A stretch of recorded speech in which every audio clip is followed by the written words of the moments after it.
Bannange mwebale buli omu yenna alwanye okulaba nga omuzannyi wa firimu munnaffe Ernest avaayo.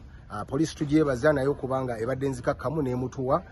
President waffe wa Paludo naye waali ne lawyer waffe okuva mu Panaf naye waali. Webale kibutongole kyonna ekirwanye okulaba nga tujjayo muganda waffe Ernest.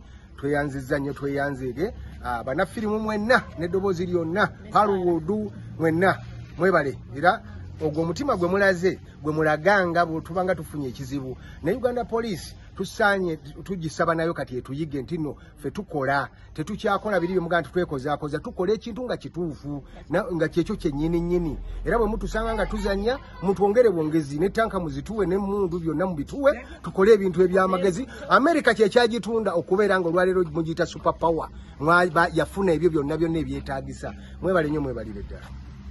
Madam President, oyogera ki ku nsonga y'omusibe?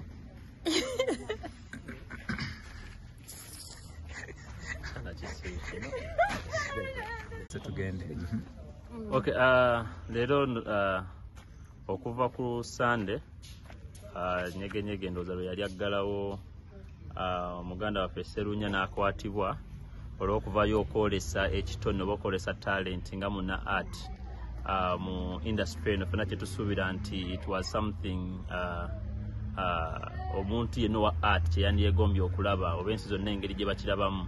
So mu kuvaayo okukola art ekisonga kimuyiseemu poliisi yavaayo wamu ne Red Cross mu kugezaako mudduukirira ate baamukwatira nti ne bamutaako emisanga abamu gyadde tebategeera bulungi nga twogerako n'abasirikale abamu. But tuvuze okuva e Kampala ne tujja e Buwenge past Jinja ne twengeginga ne ba Ocean Station ne twengeginga ne RPC ne tuvuga ne tudde Jinja mu town ne twengeginga ne RPC ne RDC region ne tubakenzikana gye tutuukamukko era ne bamutuwa ne ku mpapula za bond. Naye kyenyinza okwogerako nti alina eddembe lye nga owa art okugezaako okukola talent ye kyemugamba era alina right and freedom okwengeginga in this kind of art. Era amateeka galina omuprotectinga kubeera amateeka ga protectinga artist yenna okuvaayo okwolesa ekitone kye. Ate this event it was legal because tulaba n'omukulembeze w'eggwanga wamu ne office ya prime minister yavaayo ne sanctioning okubeerawo kwa nyege. It is exhibiting Ugandan talent and vaayo okwolesa ekitone kye. Ate this event it was legal because tulaba n'omukulembeze w'eggwanga wamu ne office ya prime minister yavaayo ne sanctioning okubeerawo kwa nyege.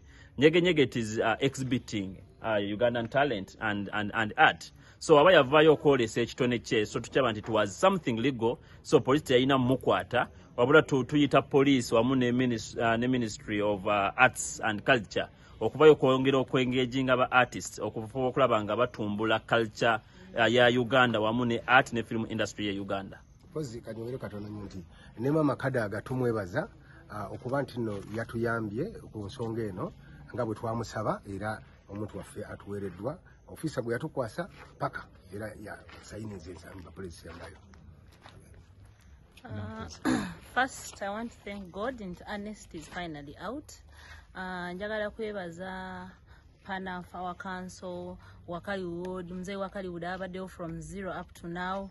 Abantu bonna abadde filmmakers, Paluwood, buli abadde yasabye fine, Ernest is finally out. Ababaddewo physically, team yonna ebadde wano mugirabye nti tulwanye naye kirungi nti kizze mu kiseera nti now the police knows that we exist. Bamukwata nga tebamanyi nga balowooza abafuulinga. Actually the case wasn't there.